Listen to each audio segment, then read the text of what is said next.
Good afternoon, and welcome to continued programming for Metropolitan Community College's 17th Annual Diversity Matters Film Series. This is our first presentation in Metro's winter quarter. Best wishes to the students, faculty, and support staff as you continue the powerful journey of education. Your microphones and chat with other audience members are turned off. Send your messages or questions for the speaker through the chat function to moderator Barbara Velasquez. I will share your questions with our discussion leader, Pastor Kenneth Allen, after screening the video. Also, please watch the chat for a link to an online evaluation. Those who participate in 20 sessions over the academic year and complete the evaluation with contact information will be recognized. Whether it's the chilly temperatures or the onslaught of the winter holidays, December just feels different. It's the end of the year. People are considering where they've been, making future resolutions, and spending more time with friends and family. It is such an important time to offer thoughtful, inspiring programming. Mission Joy, Finding Happiness in Troubled Times, is a documentary with unprecedented access to the unlikely friendship of two international icons who transcend religion, His Holiness, the Dalai Lama, and Archbishop Tutu. In their final joint mission, these self-described mischievous brothers give a master class in how to create joy in a world that was never easy for them. They offer neuroscience-backed wisdom to help each of us live with more joy despite the circumstances. The documentary was inspired by the New York Times bestseller, The Book of Joy, Lasting Happiness in a Changing World. This film showcases the exchange between these two Nobel Peace Prize winners that led to that book. Consisting largely of never before seen footage shot over 5 days at the Dalai Lama's residence, the film invites viewers to join these luminaries behind the scenes as they recount stories from their lives, each having lived through periods of incredible difficulty and strife. With genuine affection, mutual respect, and a healthy dose of teasing, these unlikely friends impart lessons gleaned from lived experience, ancient traditions, and the latest cutting-edge science regarding how to live with joy in the face of all of life's challenges, from the extraordinary to the mundane. Mission Joy is an antidote for the times. Okay, welcome back, everybody. Reverend Allen is with us, and that music was beautiful, and I hate cutting off of credits, but it was quite a long documentary, and that was going to go on for quite a while. So let me introduce to you Reverend Allen once again. He has been with Metro a few times previously to help us with projects, and we're so happy to have him back. Reverend Kenneth Allen is the pastor of Zion Baptist Church in Omaha, Nebraska. He is a native of Omaha, attended Central High School, and I've always been impressed that he was his class president. Reverend Allen holds a degree in economics from the University of Texas. That's a very brief introduction so that we have time to hear from him. And Reverend Allen, could you please start by giving us some general impressions you have of this documentary, Mission Joy? Well, I want to begin with thank you. Thank you is just two short words, but those words mean so much, and one does not have to be a great intellect in order to say thank you. And I want to thank you, Barb, for allowing me to be a part of this experience. I can't speak for anyone else here, but through the last portion of the video, I was crying. I cried for almost continuously for the last 25 minutes. It was an amazing experience to hear from these two men who are so powerful and yet so gentle. So I want to thank you. I want to thank Joseph, the AV person, and I want to thank always our good friend, Dr. Cynthia Gooch Grayson, who is one of the assistant vice presidents there at Metro. Thank you for allowing me to be a part of this. This was amazing, in part because I'm clergy, and I like to think that I am part of the same profession that these two men are a part of. But when I listen to them talk, we may be in the same profession on paper, but they are light years ahead of where I am and where I'd like to be. To talk about joy in such a tangible way, I think was truly amazing. In this season, this time of the year, when we speak, when we talk about joy so freely, when we send greeting cards to one another and even have special events, host special events where we talk about joy, to hear these men talk about it in such a specific way, in such a tangible way, was truly powerful. And I thought about the words of Jesus Christ, who said, unless you become like one of these little children, you shall in no wise enter the kingdom of heaven. And I thought about how Archbishop Tutu's daughter said, they're like two mischievous 8-year-olds. And she said, I would have hated to have been their third grade teacher to have to deal with them and try to discipline them because they're so mischievous. But I thought it so connected. That was in the very first part of the film. And then toward the end of the film, as they closed the discussion, they talked about curiosity. And I thought there's just a thin line between mischievousness and curiosity, and how very important curiosity is to life and to finding true joy in life. There is so much more that I could say, but I want to give us an opportunity to have some good discussion and maybe get some answers to questions that you might have had. And so with that, Barb, if it's all right, and if we can open it up, if that's all right with you. We have you've given us a great start, Reverend Allen. We have a question. What role does humor have in spirituality? And also humor and joy. Let's put the two together. And by the way, what a wonderful turnout. So glad to see everyone online and so many who stayed with us during the entire film. But at the end, toward the end of the film, the question was asked of the Dalai Lama and Archbishop Tutu, why are you friends? What did you find in one another that caused you to be so close? And the Dalai Lama specifically spoke about humility. He talked about Bishop Tutu's humility, how humble a person he was, and then how he had such a great sense of humor. And I don't know if you saw it, noticed it as much as I did, but throughout the film, both of them laughed almost continuously, but especially Archbishop Tutu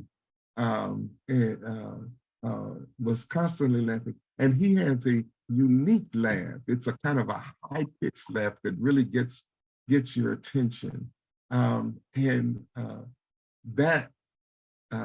kind of laughter is an indication of joy in life, and it is infectious.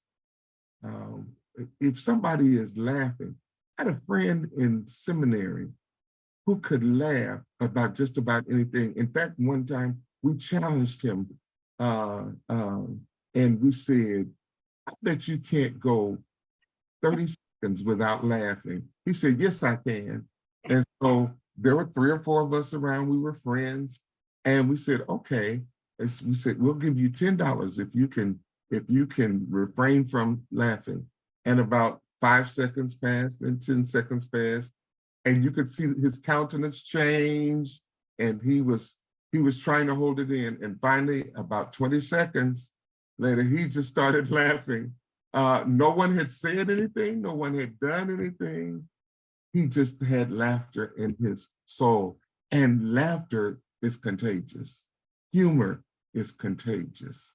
And I think those are wonderful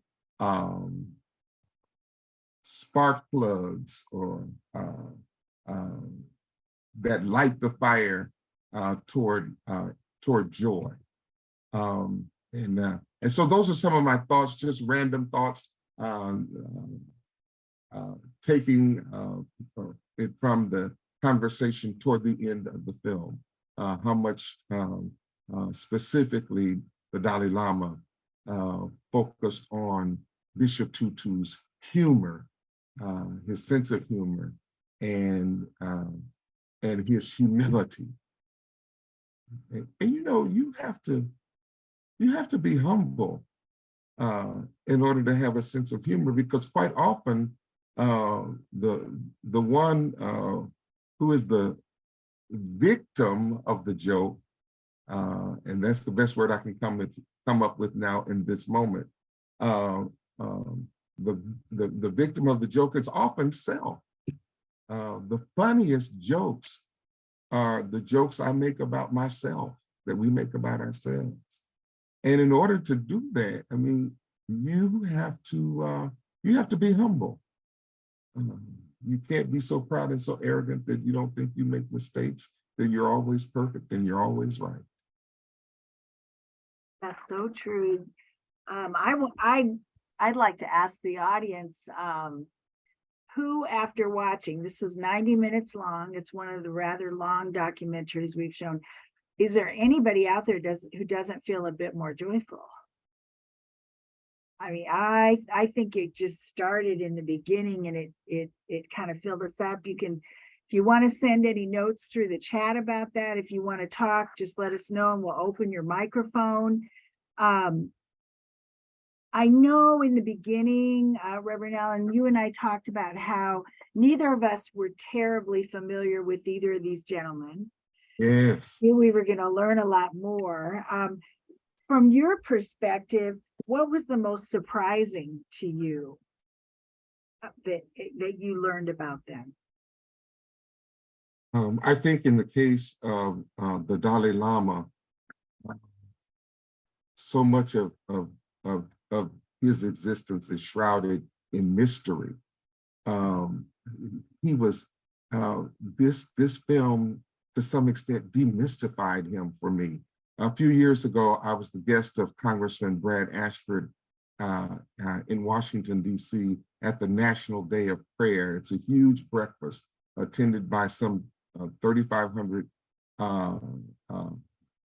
people, including members of Congress and the Senate, and they have the opportunity to invite 2 or 3 guests. And what a delight it was.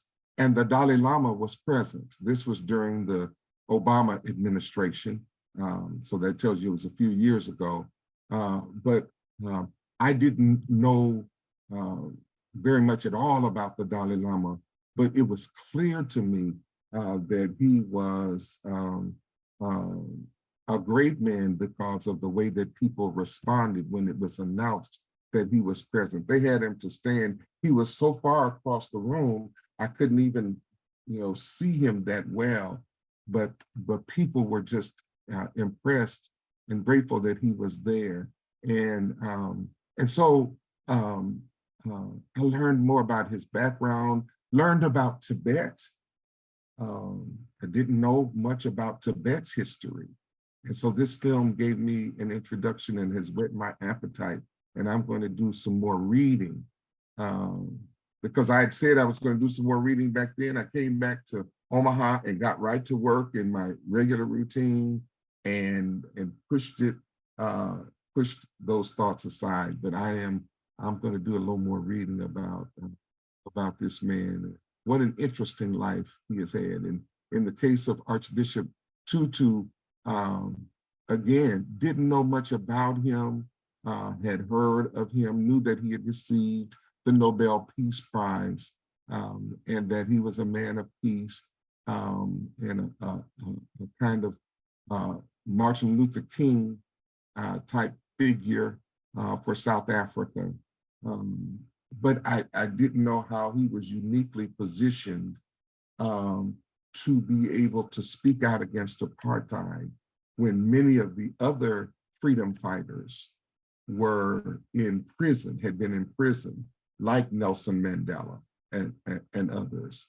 And so being a member of the clergy, he had the unique opportunity to travel and to speak out against the injustice of apartheid in South Africa. So those are some of the things that I learned about them. And just to see them, to hear them talk and to see their humility on display, to learn about their history. Both of them endured suffering and challenges and what we would say in the Black Baptist Church, tribulations. Both of them endured those, and to see how they came out on the other side, not depressed or discouraged, but joyful. Yeah, so true. There were so many statements throughout the documentary that I think we can all kind of set aside and continue to think about. I like the way you say that you're going to dig deep and explore this, because we really want to inspire learning, and this is just the beginning. I have jotted down, wherever you receive much love, that is your home. That is your home. That's one I did too. Yes, And yes. Let's see. Well, I should have known this, but it really frustrated me to hear the history about South Africa and how the Black South Africans had no right to citizenship. I mean, that's a little bit, we have so many strange things in this world, you know, where I guess the conqueror comes in and decides that, you know, it was the same way with Native Americans here, right? But yeah, that was one other thing, Bob, that I saw that I heard them talk about was cognitive reframing. Cognitive reframing, the way you see the world. When something comes in to disrupt your world, you don't have to mourn over the loss of what things used to be and how things used to be, but you can reframe the way you look at the world. And I thought that was very, very profound. And that cognitive reframing allows you to continue to move forward in the world as it now is versus versus longing for what it used to be. And so often we get caught up in the past. And this concept of cognitive reframing can maybe propel us into the future and help us to cope with the future. It represents a kind of flexibility in looking at the world. And really, how should we really expect the world to stay the same for 20, 30, 50, 60, 70 years? That's unreasonable. And yet quite often we do expect the world to be the same. Why are things changing? Why do we have to move from this way of doing things to this way of doing things? It is because change is a part of the fabric of life. So I thought that was excellent. Yeah. helpful. I can really relate to that also. So overall, that taking time for quiet, it's so interesting because we were talking about this before the documentary started.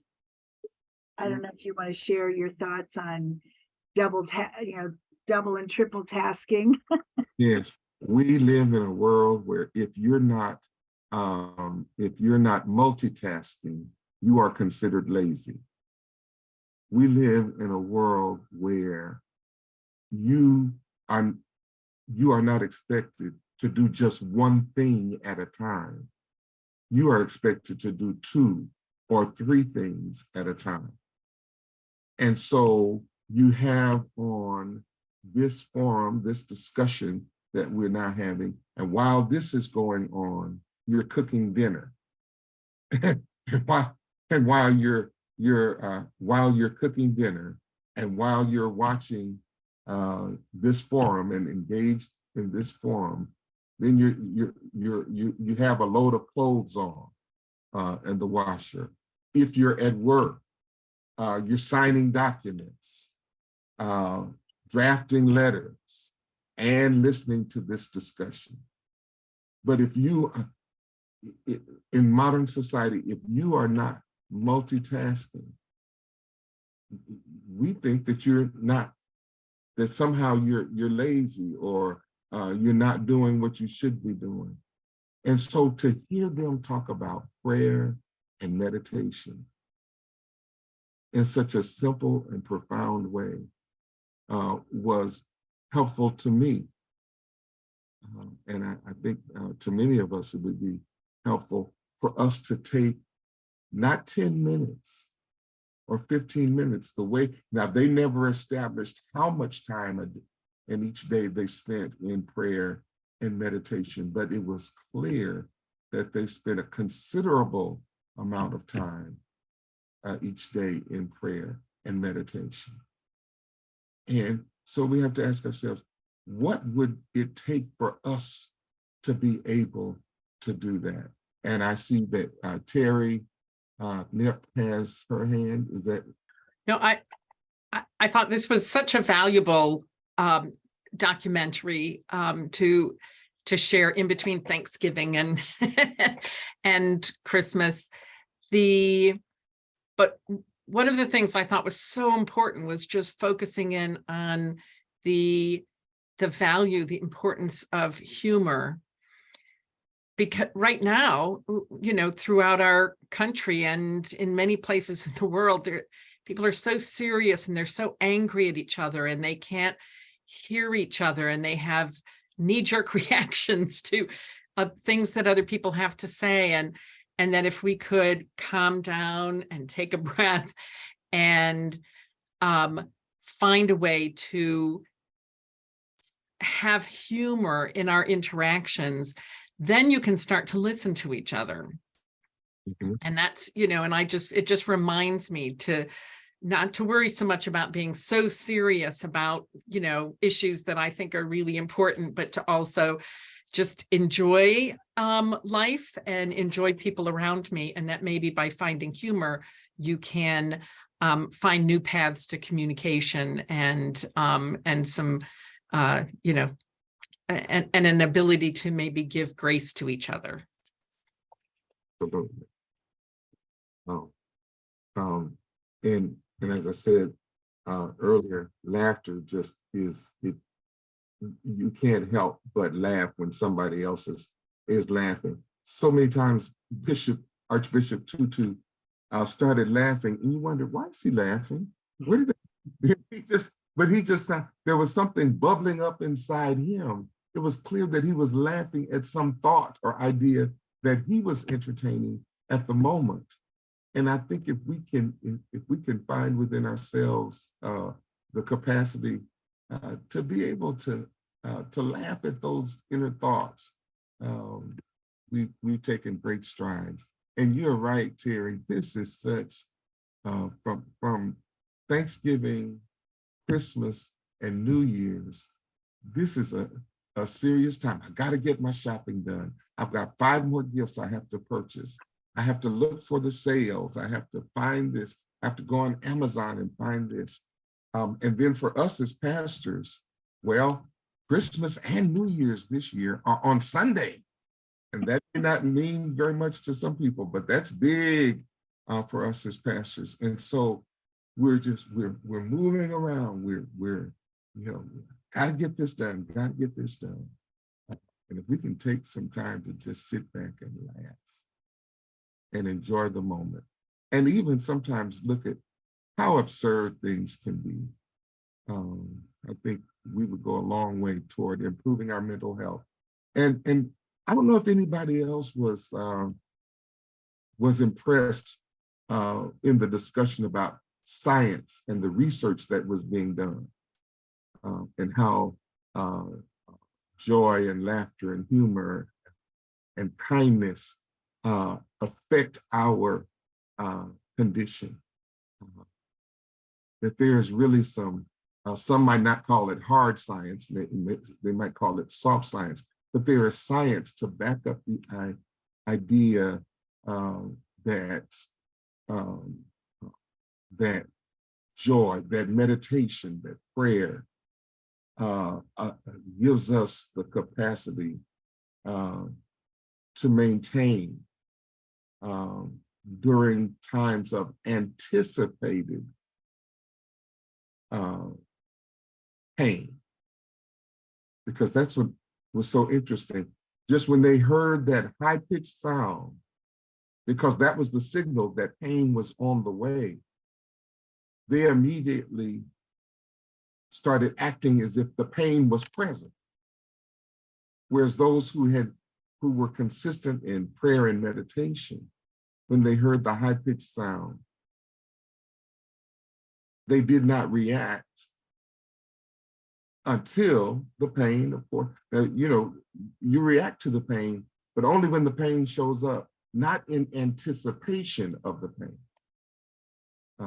I thought that was really fascinating. It was, and I think it says so much considering the high levels of depression that we see, and we hear anxiety, depression rates have raised tremendously in the last few years. So you hope that somebody can jump on some of this stuff and start making a difference. We are coming to an end. I do want to remind everybody out there that they used 100 as a figure of a lifespan, right? And that no life should create more problems on this planet, right? So let's all go out with that goal, but we're going to allow Reverend Allen to share his last, if he has any final comments with you, and then we'll move forward. Someone stated that there are 350 million people in the world who are suffering with some form of depression.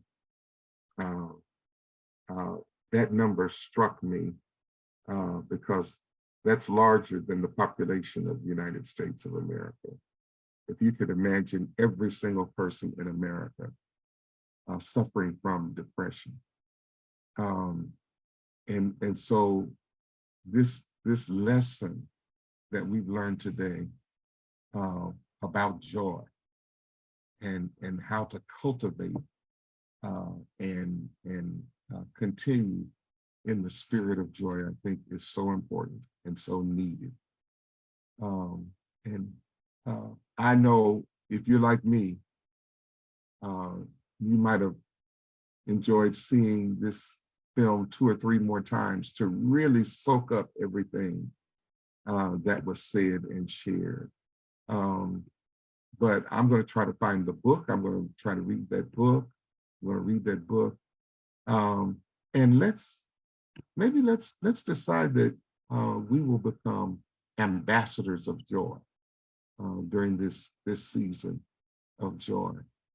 And last thing is, again, how this film focused on these 2 individuals, these influential, powerful figures, how this film focused on them in such an intimate way and showed us the value and the joy of friendship.